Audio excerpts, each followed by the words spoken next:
Hi everybody, Steph here, and I'm doing a little personal project because I'm bored. I'm not quite ready to film another one of the easy fusing videos. I've been teaching classes and I don't have any energy for anything that requires brains. So it'll be up soon, I promise. I just need to get some energy back. And I recently had the plague a couple weeks ago and I'm still exhausted from it.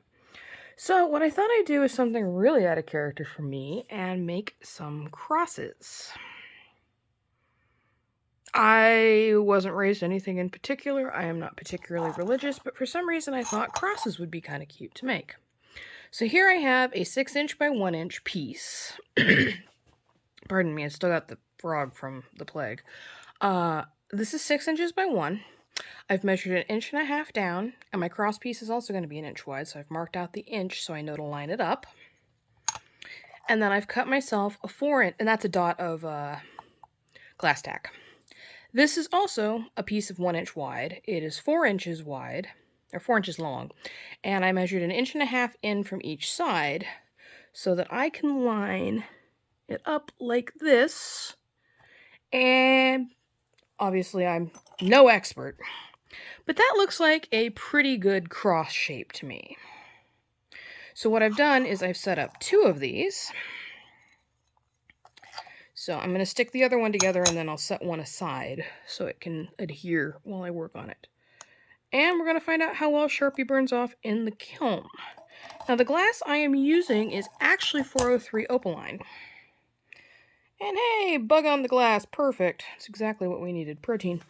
We're using 403 opaline because that's what I had a piece of. And I'm lazy and didn't feel like digging out the Tecta. Plus, I love opaline. It's one of my favorite glasses, and I really think that it's an underutilized glass. So the slightly milky translucentness of it, I think will go really nicely with the glass that I have set up for it. I'm using some special production that is aventurine green, and I'm not sure if that's spring green or it's yellow. I think it's yellow. But what I managed to do was cut a number of darker green pieces and a number of lighter green pieces in 1/2 inch squares. And I'm going to use that to line up along this cross. And then I'm going to decorate with dots or something to give it some interest. So what I'm going to do, and I really didn't think this out because it dawned on me that these are 1/2 inch squares. And I only have 1.5 inches up top and 3.5 down below. But we will see how it all works out. Dab some glass tack so I don't have to deal with it. Also don't want to shake the piece while it's setting. And well, I'm gonna get to laying out just to see how it works. I really love this translucent aventurine green. That is one of my favorites to work with. I like aventurine blue too. It gives you sort of a galaxy look. But I was just thinking it would look pretty good with these yellow pieces spread out. I'm in Oregon, so maybe good for somebody who's religious and an Oregon Ducks fan. So there we go. Actually, that lined up pretty good. So let's see what we can do. I think I'm going to work my way across next. That way I can line up whatever's in the center best. And actually, looking at all the pieces, I'm trying to find the squarest ones because these will only go to a tack fuse and it's going to be really obvious if I don't line them up nicely.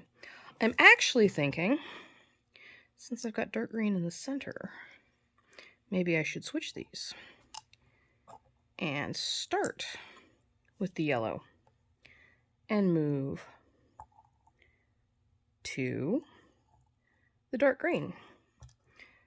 That way they kind of make sense.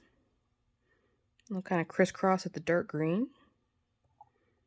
And it'll look like I knew what I was doing all along.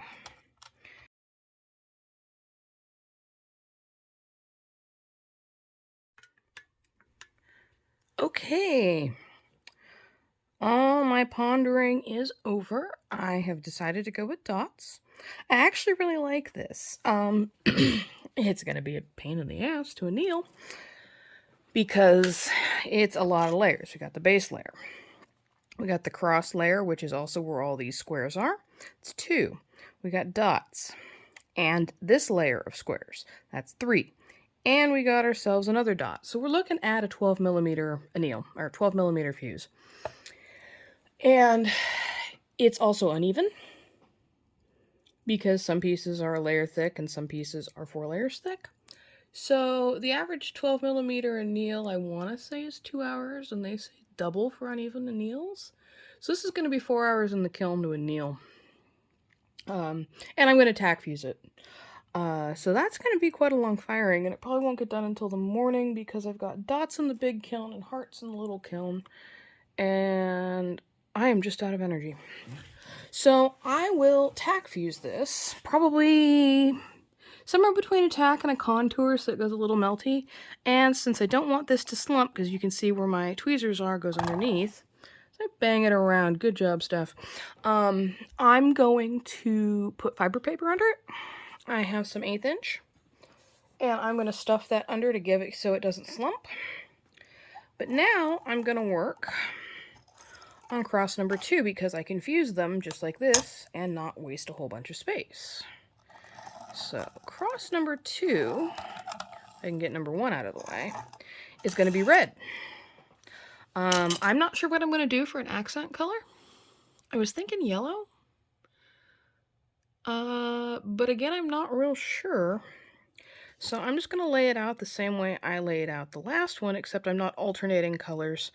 Honestly, these colors were picked by, I went and saw I had a nice piece of green and yellow streaky that I thought would make neat little squares. And then when I cut it, I saw it had light and dark. And I went digging through my scrap glass to see what I had a sizable piece of that I could cut into squares. And red went, pick me. So I did. I am lazy and wanted something that wasn't going to give me a lot of hassle because I'm just so very tired. Got fuzz. We don't want the fuzz. So we'll just do this. And honestly, my cutting isn't perfect, but I think that one's got too much of an angle. I think if I'm careful about it, it won't be bad. And this has a slight scuff on it, but that should fire polish out if I take it high enough. Like I said, I'm going somewhere between a tack and a contour, so that should be high enough to fire polish out any imperfections. So we put the square in the center. And these are translucent. I chose, excuse me, I chose the one with the aventurine green and I chose the red because they are transparent. And I really think part of the beauty of this piece is going to be seeing light through it. I want it to kind of remind people of a stained glass window.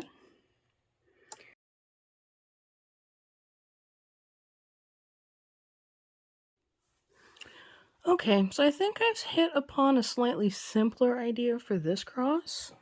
I'm using these sort of bellflower shape from Tabitha. They're really beautiful. She sells them in white and blue. And I do a lot of the mixed flowers because I do a lot of heart flowers, or flower hearts. I settled on these and the 5 of them the way they are. I had considered, and I'll show you, her roses. Yellow roses I think it would have been especially beautiful, but I just didn't have enough in the right sizes. And the other thing I was thinking about was alternating these bellflowers with the pieces that look like this. But again, I wasn't wild about these. I don't have enough of them in a uniform size. So ultimately, I think what I'm going to do is go with the simpler layout of the sort of bellflower tulip shapes and just 5 of them. Once they come out of the kiln, I will show you guys. So hang on for that. Hey, Steph here, and I'm going to show you the results of the finished crosses. Here is the green one. I think it turned out really nice, although I'm not convinced it's perfectly square. I think it's slightly this way. But the green one turned out pretty. And then I did the red one, and I really love this dark red. I realize it may not be a traditional religious sort of option, but I really do think it's very pretty. And I love the little white flowers. And then I did a third one in sort of pastels, and I really like this one, but my favorite color is purple. So if I was to choose one of these, that would be my preference. Like I said, I'm not a particularly religious person, so I probably won't be hanging any of these, but somebody may like them. I'm going to drill holes in the tops so they can be sun catchers and hang them with little split rings, or yeah, split rings and chains. And that is my little personal project of crosses. Thank you all for watching and have a good day.